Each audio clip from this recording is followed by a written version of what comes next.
डॉक्टरी कहानी। प्रस्तुत कहानी में लेखक ने एक डॉक्टर के कर्तव्य पालन करने का बहुत सुंदर चित्रण किया है। फागुन का महीना है, लेकिन जाड़ा अभी काफी पड़ रहा है।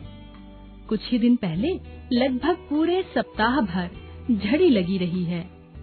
विशंभर बाबू ने एक मोटा सा कंबल ओढ़ रखा है।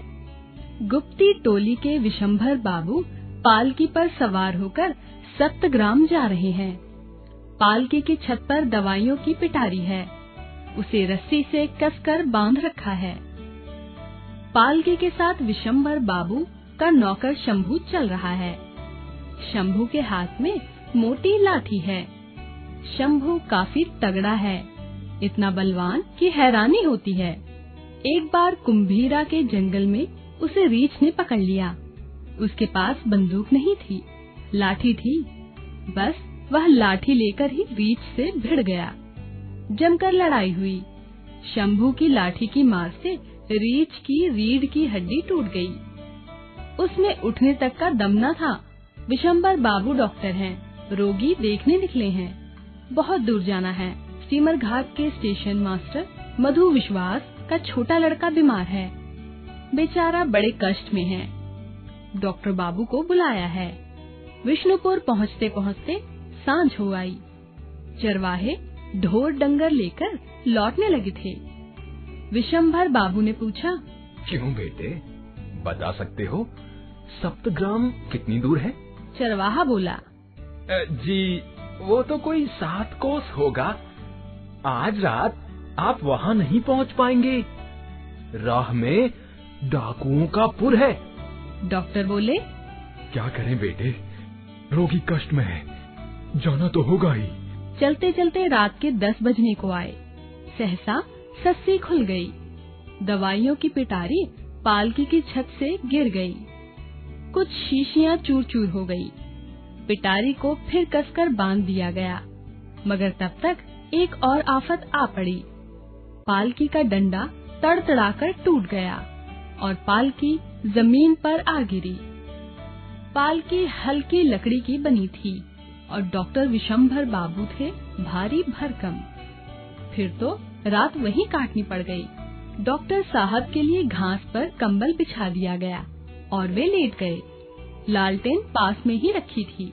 तभी कहारों के सरदार बुद्धू ने आकर कहा, वो देखिए, कुछ लोग इधर ही आ रहे हैं। निश्चय ही ये डाकू हैं। विशंभर बाबू ने कहा, डर खाएगा, तुम सब तो हो ही।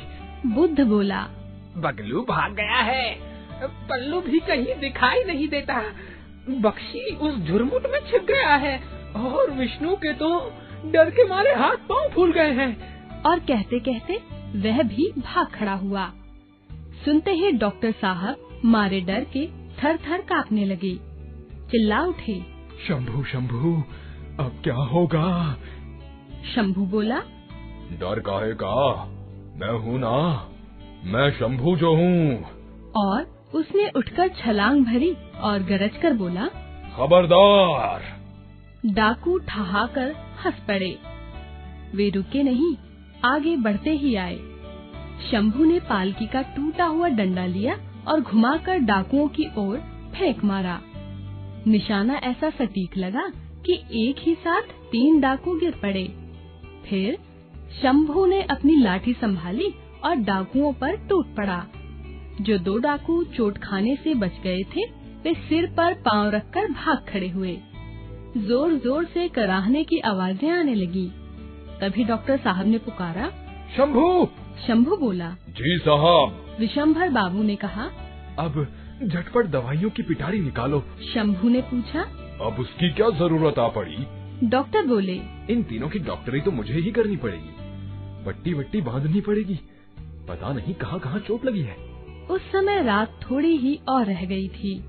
विशंभर बाबू और शंभू दोनों ने मिलकर तीनों डाकुओं की मरहम पट्टी की। सवेरा हो गया।